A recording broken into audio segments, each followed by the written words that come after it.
Well, look, when we went to do that game, we were coming off of Fallout 3. We knew we were going to do Skyrim. We know the folks at Obsidian well, love their work. And so, reached out to them and say, hey, would you like to do this? We didn't do Deathclaws in season 1. We wanted to make sure, hey, let's spend the right amount of time to get them right and really, focus on them as a story element, not just another creature, but these beasts that are, they're terrifying. Ahead of Amazon's Fallout Season 2 airing, I got to pop down to London and chat to Bethesda's Todd Howard about all things Fallout pertaining to the show. The sets, New Vegas, Deathclaws, and of course, a little something about Obsidian. But first on the docket, how Bethesda worked with Amazon to bring the Wasteland to life. I'd ask why my dad ran into a den of monsters, but he'd probably just tell me to shut the fudge up. One of my favorite things about watching the Fallout TV show has been seeing all of the Wasteland locations realized in live action. And this season, two that really stood out to me was Vault 24 and Area 51. I was just wondering if you or anyone at Bethesda kind of nudged the show towards that, and what was your reaction to seeing that on screen? We worked together on all that, hey, where are the opportunities? But it's really about, okay, what's the story? What is the journey we're going to take, these characters on? But you're right in that I always view, the biggest character is the world, right? And I think everybody involved with the show has taken such amazing care to treat it with, this obsessive authenticity, right? And I think that's what people like. And it's all practical, most of it, right? More so than other shows or movies. They built so much of it. So you walk on set and it's just there. And all the little details, the journals, you can open them and the writings are in there. And, so they get the little bits right and they get the large scale things right. It's just really wonderful. Watching Area 51 rise, or I guess the sound swept off from it, was it's great. Fantastic. And I did not see that coming. That really got to me. Did you get to go onto that set at all? That set, I didn't, but I got to go on a number of them. And it's really I can't explain to people how much goes into it. When they're on location, so you're, out in the desert somewhere outside of beyond the hills of LA, and there's this dirt road, and there's this there's a security person, and then you come across this town that's been built, right? And it has, outside of the town are these trucks with all the power, the infrastructure for this new town. And then there's the trailers where people live. And then there's where the food is done. And then all these things, and it all kind of hones in, and they have a camera in someone's face. This huge operation just to shoot this person in this moment. And it's really the care that goes into it is awesome. And the big location for this season is New Vegas. What was it like seeing that realized as well? Just awesome. And that's one where it's unique. In season 1, you're seeing vaults and stuff, but they weren't the particular ones that you personally walk through. And so New Vegas, such an iconic location in Fallout, but you've experienced it, right? The players have been there. So I think they just did, again, an incredible job. Howard Cummings, the production designer, his whole team, and watching how they built things. And I saw it as it was being built, and I saw it when it was done. And there'd be a thing and it's a pretty big set, real buildings. Well, this building I'm going to move. I'm you're going to move the buildings? Yeah, yes, no problem. This is we go to the manager, we're going to move a building. Just, we're going to widen this shot.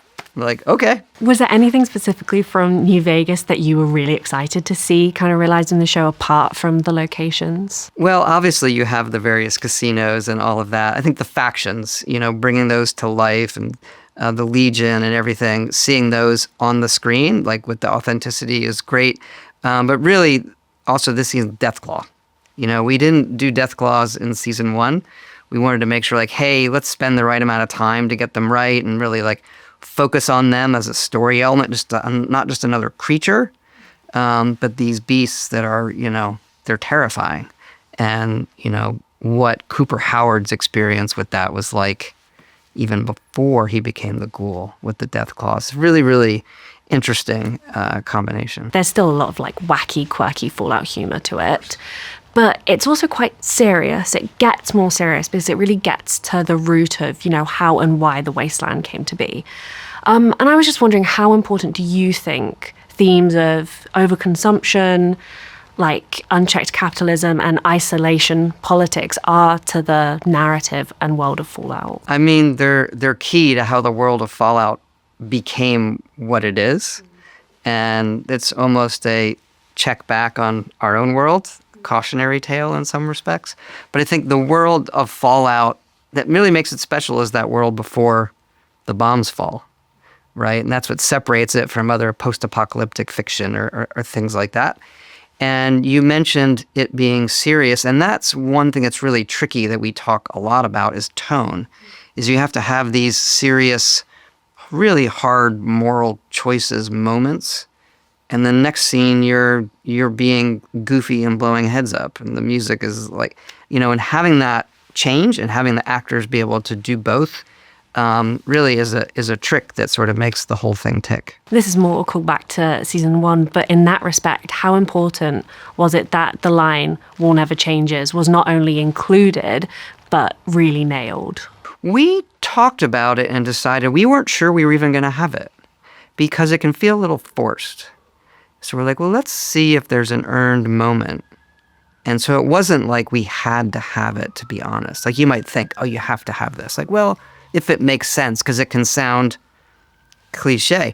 And if you ask the actors who had to say it, we didn't tell them it was an iconic line. Like, just say it. And so Walton didn't know when he said it too. He found out, like, just, again, keep it authentic. I think it works really well, especially in the context of Barbara Howard saying it first and Cooper kind of not only reiterating all of that from his wife and those heavy emotions that he's been carrying for 200 years, but also because he's seen war pre-bombs, post-bombs, and I think it really does earn it in that. You know what? I'm so glad you mentioned that. And not a lot of people pointed out. I think there's an expectation for it. So have you say that it's earned is really, that means a lot, yeah. If you woke up in the Wasteland tomorrow, do you know which faction you would choose? If you didn't want to choose a faction, which character would you like to end up? If I have to go with a faction, I usually say the Brotherhood because they have the best toys. I feel like I could use some power armor. And, but like all factions, they have their issues with how they see the world, but they have the best hardware. So I would go that route. With New Vegas being the center of this season, I think sometimes there's perhaps a misconception that Bethesda tries to keep New Vegas at arm's length. What would you say to that misconception? Well, look, when we went to do that game, we were coming off of Fallout 3. We knew we were going to do Skyrim. We know the folks at Obsidian love their work. And so, reached out to them and say, hey, would you like to do this? We see something else coming off of Fallout 3. So I just find I think fans debate what their favorite one is, which is understandable. I think it's great that you can have, we'll call it factions in the fans say, oh, I like 1 or 2 or 3 or 4 or Vegas or 76 now. And so I think that's really healthy for a franchise where people can say which one is their favorite, but huge respect for the folks at Obsidian. Had them out to the set to see this, and they've had just an incredible year if you look at the year they've had. But again, this is something we asked them to do, right? And so they just did an incredible job in the game. You heard it, folks. Todd Howard does like Obsidian. But the real question is, do you like Fallout Season 2 so far? Do you enjoy all the time at the Strip, or are you ready for Lucy and the Ghoul to travel elsewhere?